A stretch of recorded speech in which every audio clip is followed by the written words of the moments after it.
सोहने पाक रब दियां सिफतां मियाँ मुहम्मद बख्श ने अपने सोहने सुच्चे लफ्ज़ां च किवें बयान किया वो अज तुहाडी खिदमत च असीं पेश करते हैं।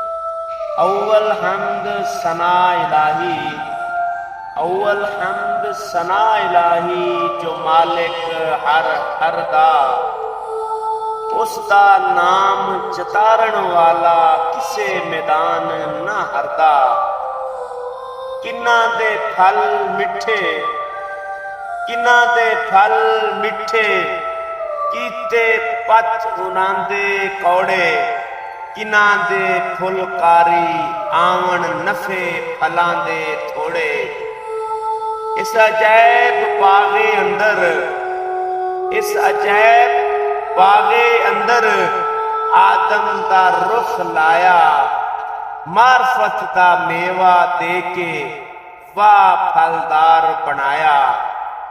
कुदरत थई जिस बाग बनाए, कुदरत थई जिस बाग बनाए, जग संसार तमामी, रंग बरंगे बूटे लाए, कुछ खासी कुछ आमी।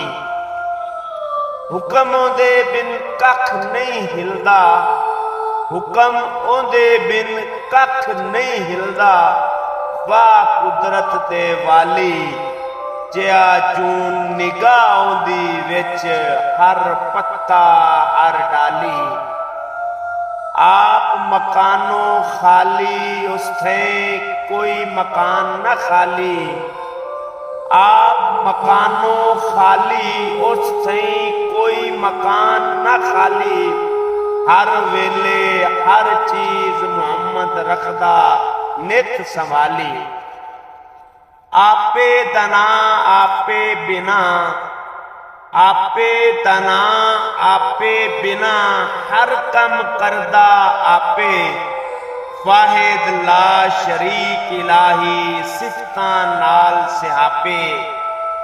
रब जब्बार कहार सुनीदा, रब जब्बार कहार सुनीदा।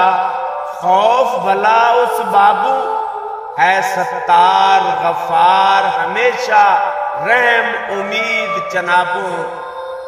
सुम्मुम बुकमुन रैन फरिश्ते, सुम्मुम बुकमुन रैन फरिश्ते, किस ताकत दम मारे। दरो देते आजज हो के टैन बुजुर्ग विचारे। बादशाह दा शाह उस अगे, बादशाह दा शाह उस अगे, मुंह मलदे विच खाकां। ओ गुनहार कहाया, उथे सच्चियां साफां पाकां।